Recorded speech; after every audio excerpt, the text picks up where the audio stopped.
햇살의 책장. 지금 세계에는 청소 바람이 불고 있다. 황폐해진 사람들의 마음을 바꾸고 삶까지도 변화시키는 위대한 힘. 자전거 한 대로 시작해 연매출 1조 원의 상장 대기업으로 성장한 옐로우햇 창업주의 청소 경영론. 오늘 소개해드릴 책은 머리 청소, 마음 청소입니다. 지금 여러분의 주변은 정리정돈이 잘 되어 있는 깨끗한 상태인가요? 저는 읽고 나서 내 삶에 진짜로 변화를 주는 책이 정말 좋은 책이라고 생각하는데요. 이 책을 읽고 무질서함을 오히려 편안하게 느꼈던 제가 청소를 자주 하는 사람으로 변했기 때문에 여러분께 자신 있게 소개해 드립니다. 그럼 바로 책으로 들어가겠습니다. 나는 청소의 힘을 믿는다. 청소의 힘. 오랜 세월 청소를 몸소 실천해 오면서 청소가 환경을 바꾸고 사람을 바꾸고 조직을 바꾸는 사례를 실제 나의 눈으로 수없이 보아왔기 때문이다. 물론 나 자신도 청소의 힘에 의해서 크게 바뀌었다. 청소를 실천하지 않았더라면 지금의 나는 있을 수 없었을 것이다.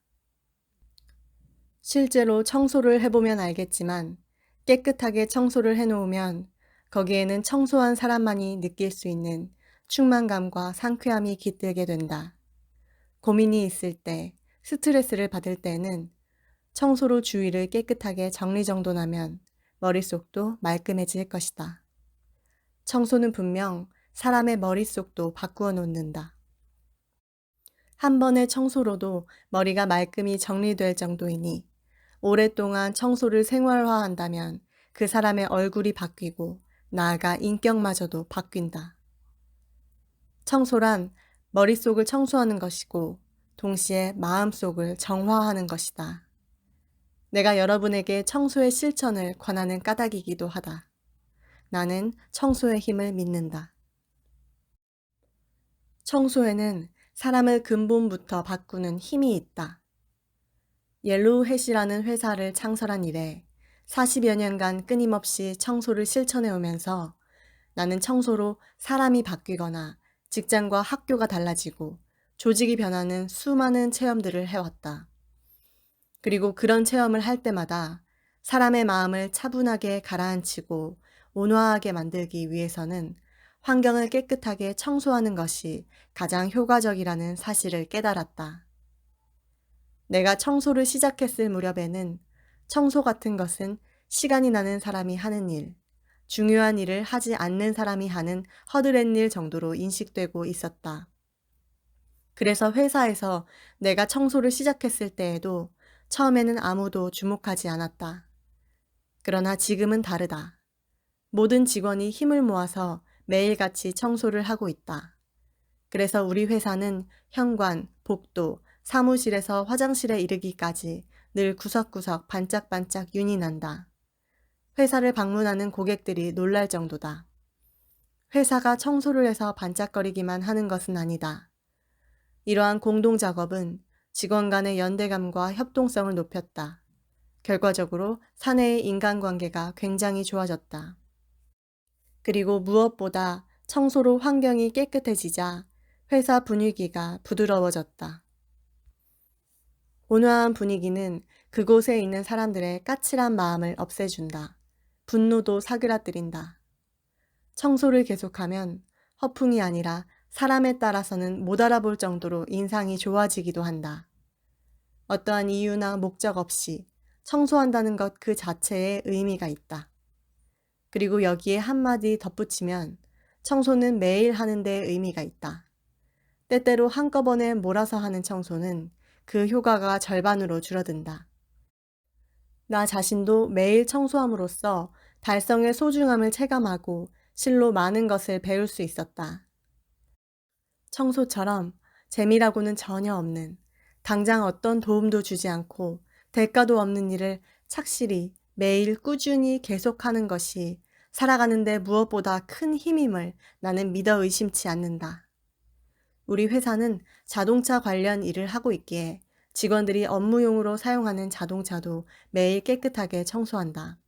자동차 겉뿐 아니라 차 내부도 철저히 청소하고 점검한다. 그러자 놀랍게도 자동차 고장이 줄어들었다.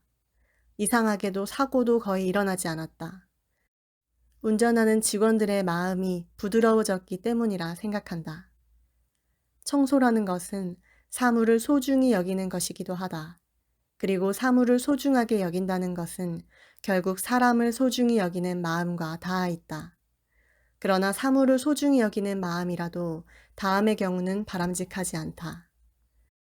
자동차를 예로 들면 때때로 이상하리만치 자신의 자동차를 쓸고 닦으며 남이 조금이라도 만지면 불같이 화를 내는 사람이 있다. 다른 사람은 결코 태우지 않을 뿐더러 조수석마저 떼어낸 사람도 있다.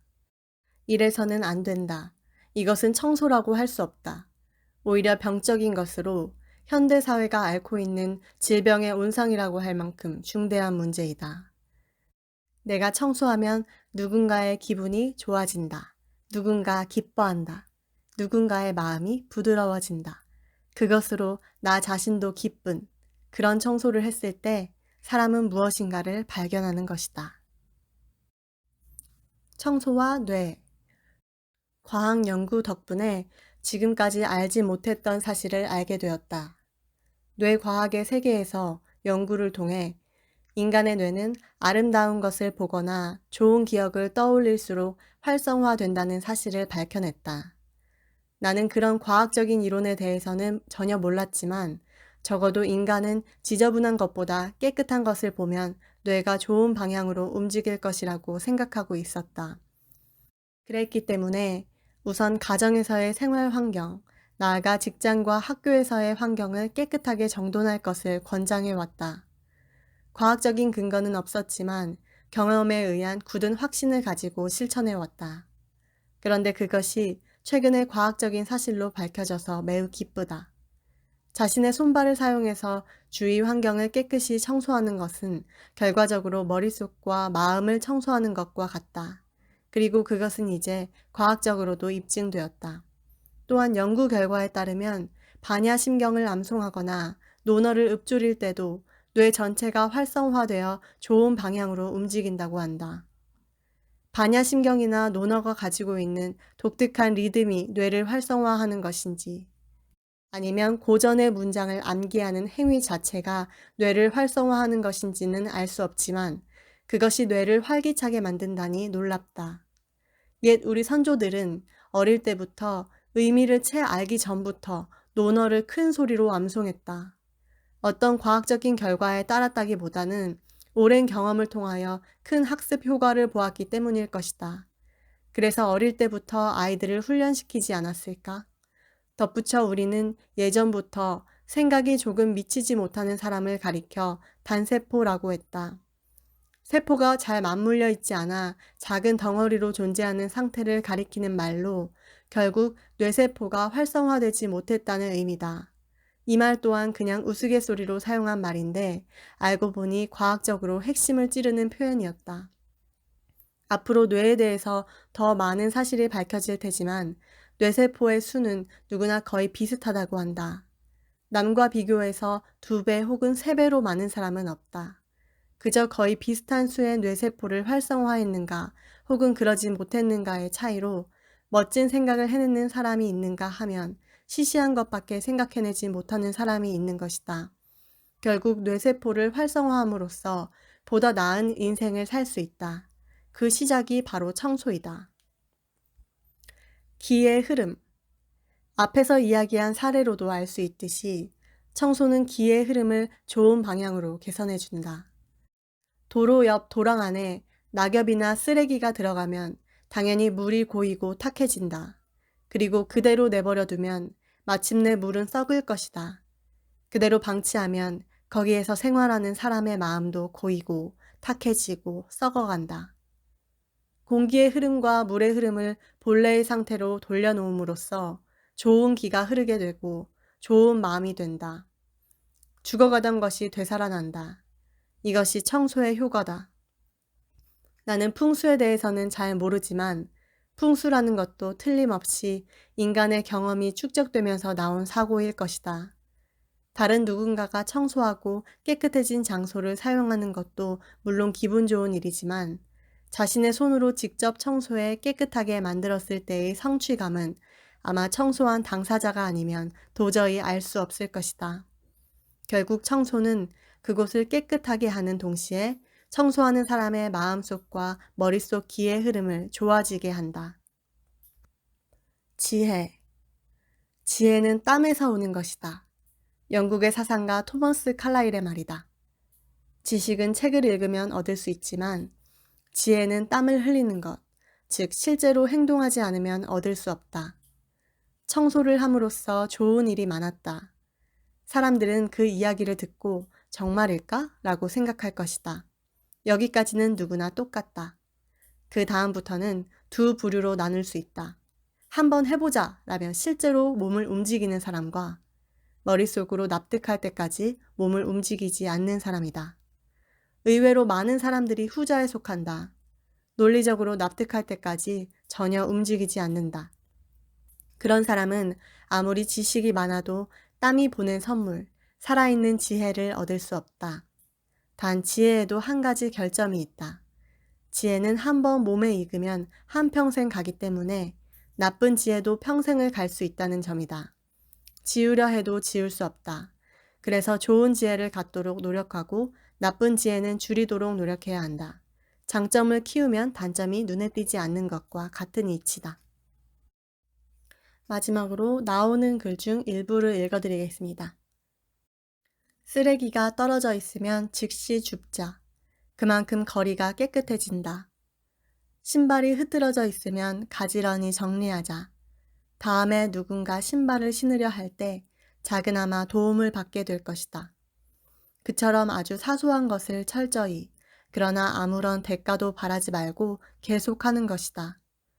그런 평범한 일이 계속되다 보면 그 속에서 언젠가 비범한 무엇인가가 태어날 것이라는 사실을 나는 이미 몸으로 체험했다. 그리고 평범하고 작은 일들을 쌓아가는 가운데 사람을 감동시키는 무언가가 생긴다. 그 같은 감동만이 사람을 움직이는 힘이 되고 나아가 사회를 바꾸는 힘이 된다고 나는 확신한다. 아무리 작은 일도 정성을 담아 10년간 꾸준히 하면 큰 힘이 된다. 20년을 하면 두려울 만큼 거대한 힘이 되고 30년을 하면 역사가 된다. 40년 이상 청소를 해온 내가 여러분에게 전하고 싶은 마음이다. 오늘 읽어드릴 부분은 여기까지입니다. 이 책은 1장, 청소는 사람을 바꾼다. 2장, 청소는 머릿속도 깨끗이 한다. 3장, 청소는 마음을 강하고 맑게 한다. 이렇게 총 3개의 장으로 되어 있고 크게 보면 총 70개의 주제에 대한 짧은 글들의 집합으로 되어 있습니다. 이 책의 저자분은 1933년생으로 연세가 지긋하신 분인데요. 저희 할아버지께서 해주시는 말씀이라고 상상하며 읽었습니다. 여러분도 청소의 힘을 직접 경험해 보시고 반짝반짝 빛나는 삶을 가꿔 나가시길 바랍니다. 햇살의 책장 햇살이었습니다.